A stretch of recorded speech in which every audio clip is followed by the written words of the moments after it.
नमस्कार दोस्तों। जहां एक तरफ ज्यादातर दुनिया के लिए 2020 का साल एक अच्छा साल नहीं था, वहीं एक इंसान थे जिन्होंने इस एक साल में 150 बिलियन डॉलर से भी ज्यादा पैसे कमाए। मैं बात कर रहा हूं इलॉन मस्क की, जो कि 7 जनवरी 2021 को दुनिया के सबसे अमीर इंसान बन गए, वर्ल्ड्स रिचेस्ट मैन। 2020 के शुरू में इनकी नेटवर्थ थी 27 बिलियन डॉलर्स, जो कि इन्हें बनाती थी दुनिया का 35th रिचेस्ट पर्सन। लेकिन एक साल के अंदर अंदर इनकी नेटवर्थ बढ़कर हो गई 190 बिलियन डॉलर से भी ज्यादा। और मजे की बात तो यह है दोस्तों कि इलॉन मस्क ने कुछ ऐसा खास किया भी नहीं इस साल। मतलब खास तो किया, खास वो हर साल करते हैं, हार्ड वर्किंग इंसान है वो बड़े।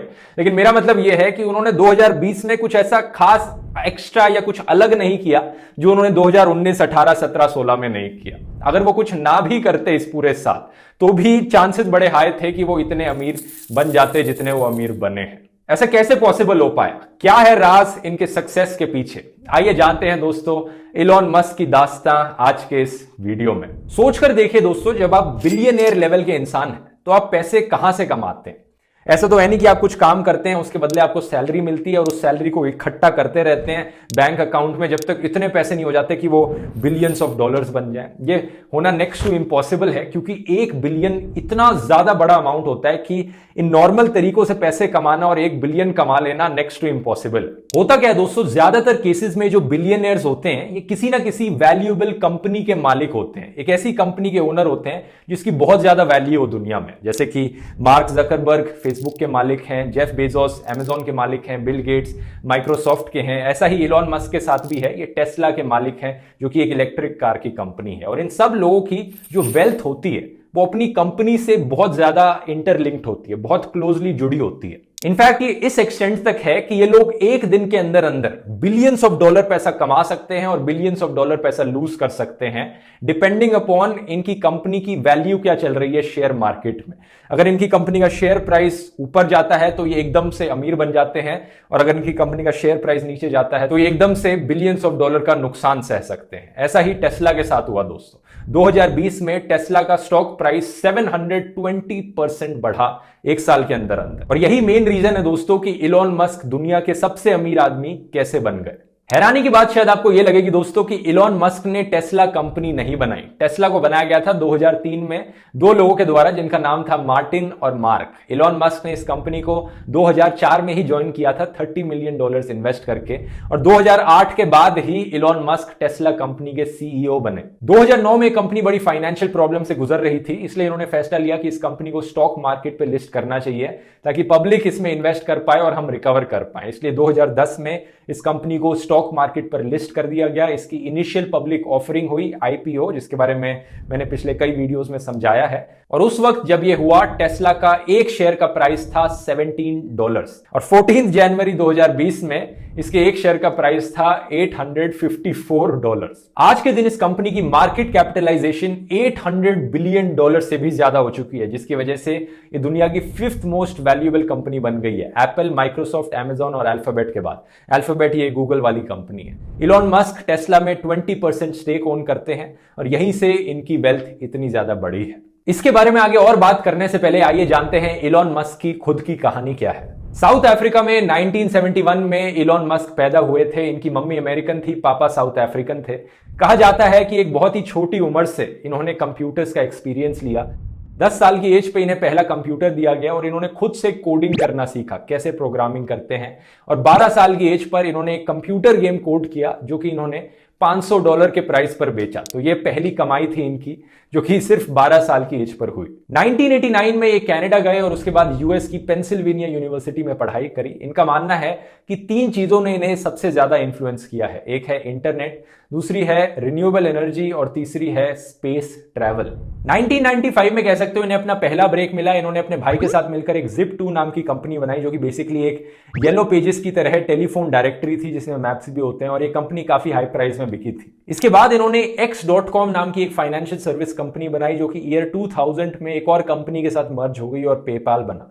2001 में पेपाल के चेयरमैन और सीईओ इलॉन मस्क बने, जिसके बाद इस कंपनी को 1.5 बिलियन डॉलर्स के लिए एक्वायर कर लिया गया ईबे के द्वारा। तो इस पॉइंट ऑफ टाइम तक इलॉन मस्क ऑलरेडी एक बिलियनियर बन चुके थे। इसके बाद इन्होंने अपना फोकस लगाया अपने पैशंस में। $100 मिलियन से ज्यादा इन्वेस्ट किए इन्होंने एक कंपनी बनाने में, स्पेस एक्स, जिसका मेन मकसद है कि मार्स पर इंसानों को भेजा जाए और एक कॉलोनी एस्टैब्लिश करी जाए। 2020 में पिछले साल स्पेस एक्स पहली प्राइवेट कंपनी बन गई जिसने किसी इंसान को स्पेस में भेजा हो। 2025 तक स्पेस एक्स का प्लान है कि पहले इंसान को मार्स तक भेजना। देखते हैं कितना सक्सेसफुल होता है ये। लेकिन इतने बड़े बड़े प्लान्स की वजह से और इतने बड़े आइडियाज और विजन की वजह से इलॉन मस्क को रियल लाइफ टोनी स्टार्क अक्सर कहा जाता है। इन्होंने ये चीज भी बार बार हाईलाइट करी है कि एक कॉलेज डिग्री होने की जरूरत नहीं अगर आपको अपना अच्छा करियर बनाना है। तो एक ट्वीट इन्होंने किया था, you still don't need a college degree to work for Elon Musk. Elon Musk एक डिग्री को ज्यादा वैल्यू नहीं देते, बल्कि ये वैल्यू देते हैं एक्सेप्शनल एबिलिटी को। अगर कोई इंसान दिखा सकता है कि मैं इतना अच्छा काम कर सकता हूं,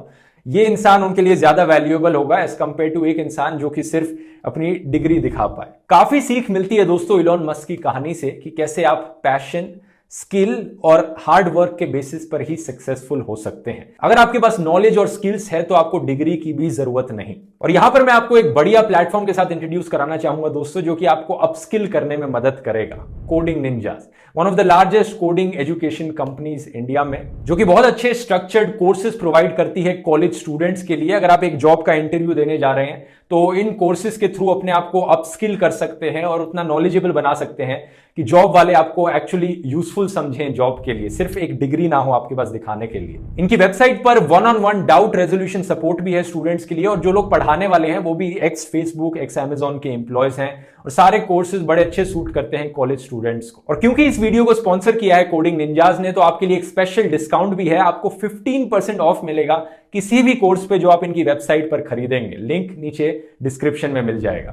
तो अब वापस आते हैं दोस्तों इलॉन मस्क पर और एक बिलियनियर बनने पर। मैंने कहा था एक बिलियनियर के लिए उसकी वेल्थ अक्सर किसी कंपनी से इतनी ज्यादा जुड़ी होती है कि उस कंपनी का शेयर प्राइस ऊपर नीचे जाएगा तो उस बिलियनियर की खुद की नेटवर्थ भी ऊपर नीचे जाएगी।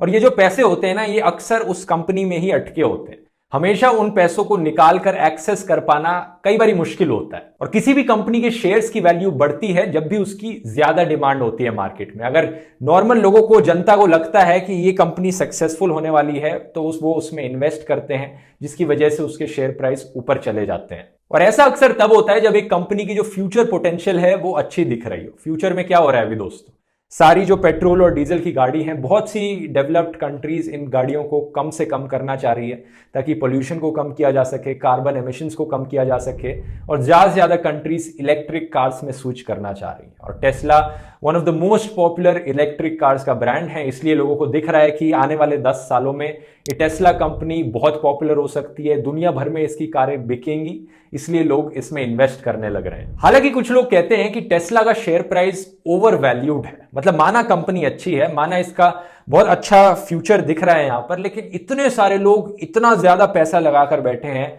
ये थोड़ा ज्यादा ही हो गया। जैसे कि जेपी मॉर्गन बैंक ने दिसंबर 2020 में कहा था, Tesla shares are in our view and by virtually every conventional metric not only over valued but dramatically so. मई 2020 में इलॉन मस्क ने खुद कहा था कि टेस्ला का शेयर प्राइस कुछ ज्यादा ही है, और वार्न किया था अपने एम्प्लॉयज को कि ज्यादा उम्मीद ना लगाए बैठे क्योंकि ये शेयर प्राइस नीचे भी आ सकता है। लेकिन दूसरी तरफ कुछ लोगों का मानना है कि इसकी शेयर प्राइस की वैल्यू और भी ज्यादा बढ़ सकती है आने वाले सालों में। एक बिलियनियर इन्वेस्टर का कहना है कि टेस्ला का स्टॉक अभी से 3 गुना ज्यादा बढ़ सकता है। अगर ये दोस्तों ऐसा हो गया, अभी इलॉन मस्क की जो नेट वर्थ है वो $200 बिलियन के आसपास है। अगर टेस्ला का प्राइस, स्टॉक प्राइस 5 गुना बढ़ गया तो इलॉन मस्क की जो नेट वर्थ है वो $1000 बिलियन तक पहुंच सकती है। इसका मतलब समझ रहे हो, वो दुनिया के पहले ट्रिलियनियर बन सकते हैं। अभी तक बिलियनियर सुना था, ये ट्रिलियनियर बन सकते हैं। ऐसा भी कई लोगों का मानना है कि ये डेफिनेटली पॉसिबल है। अगर टेस्ला का स्टॉक इतना ज्यादा बढ़ जाए तो इलॉन मस्क एक ट्रिलियनियर बन जाएंगे। लेकिन मजे की बात यहां पर यह है दोस्तों कि इलॉन मस्क अपने आप को कैश पुअर बुलाते हैं, यानी उनके पास ज्यादा कैश नहीं है। अगर वो इतना सारा पैसा स्पेंड करना चाहें तो वो पैसा उनके पास होगा नहीं स्पेंड करने के लिए। वो कहते हैं कि टेस्ला का सीईओ होने के नाते वो 1 पैसा सैलरी भी नहीं लेते हैं और बहुत कम कैश वो अपने पास रखते हैं। इनफैक्ट दोस्तों, उनकी 99% वेल्थ जो है, ये जो $190 बिलियन है, इसमें से 99% वेल्थ इन दो कंपनीज के शेयर्स में अटकी हुई है। एक है टेस्ला और दूसरी कंपनी है स्पेसएक्स। अब अगर वो ये इतना सारा पैसा इन कंपनी से निकालकर अपने पास लेना चाहें तो ये पॉसिबल नहीं हो पाएगा, क्योंकि उन्हें अपने शेयर्स बेचने पड़ेंगे इसके लिए। और अगर इलॉन मस्क ने टेस्ला कंपनी के शेयर खुद ही बेच दिए तो खबर में क्या आएगा, बाकी लोग कैसे रिएक्ट करेंगे? बाकी लोगों को लगेगा तो इन्हें अपनी कंपनी पर खुद भरोसा नहीं है, तो शेयर प्राइस बुरी तरह से क्रैश कर जाएगा और फिर ये जो इतना सारा पैसा है ये एक्चुअली में होगा ही नहीं। आप दुनिया के रिचेस्ट इंसान तो हो, लेकिन जब 190 बिलियन डॉलर्स कहा जाता है यहां पर कि आपके पास हैं, ये आपके पास एक्चुअली में पॉकेट में रखे नहीं हुए, आप इतने पैसे स्पेंड नहीं कर पाओगे। इंटरेस्टिंग चीज ये है दोस्तों कि इलॉन मस्क का पैसे के साथ ज्यादा लगाव नहीं है। ये कहते हैं कि इन्हें ज्यादा मटेरियलिस्टिक चीजों में ज्यादा इंटरेस्ट नहीं है कि एक प्राइवेट जेट लेकर रखेंगे, एक आइलैंड खरीद लेंगे इतने सारे पैसों से। ये पैसे को एक मीडियम ऑफ एक्सचेंज और स्टोर ऑफ वैल्यू की तरह कम देखते हैं, बल्कि इनका कहना है कि ये पैसे को as a means to an end देखते हैं, एक फाइनेंशियल टूल की तरह देखते हैं जो कि काफी यूजफुल है अपने गोल्स को अचीव करने के लिए। इसी रीजन से शायद जब ये न्यूज में आया कि इलॉन मस्क दुनिया के सबसे अमीर आदमी बन गए हैं तो इन्होंने ट्वीट करके लिखा स्ट्रेंज, और उसके बाद लिखते हैं वेल बैक टू वर्क। एक और ट्वीट में इन्होंने लिखा था about half my money is intended to help problems on earth. आधा पैसा इनका इस्तेमाल किया जाएगा धरती की प्रॉब्लम्स को सॉल्व करने के लिए और बाकी आधा पैसा इस्तेमाल किया जाएगा कंटिन्यूएशन ऑफ लाइफ के लिए, सारी स्पीशीज के लिए, कि अगर अर्थ खत्म हो जाती है, कोई एस्ट्रॉयड आकर अर्थ को खत्म कर देता है जैसे डायनासोर्स के समय हुआ था, तो मार्स पर एक कॉलोनी एस्टैब्लिश करी जा सके और अर्थ पर रहने वाली स्पीशीज को बचाया जा सके। तो ये थी दोस्तों बड़ी ही दिलचस्प कहानी इलॉन मस्क की। आज के दिन ये एक्चुअली अब रिचेस्ट इंसान नहीं रहे, क्योंकि मैंने बताया था शेयर प्राइस इतना ज्यादा ऊपर नीचे होता है कि ये थोड़ा सा नीचे हो गया और जेफ बेजोस फिर से इनसे ऊपर निकल गए हैं। इनकी 179 बिलियन डॉलर्स की वेल्थ हो चुकी है और जेफ बेजोस 182 पर है अभी। उम्मीद है इनकी कहानी आपको इंस्पिरेशन लगी होगी। पसंद आया वीडियो को शेयर कीजिए और नीचे कमेंट्स में लिखकर बताइए अगर ऐसे ही और वीडियोस आप देखना चाहते हैं और इंस्पायरिंग लोगों के ऊपर। मिलते हैं अगले वीडियो में दोस्तों, बहुत बहुत धन्यवाद।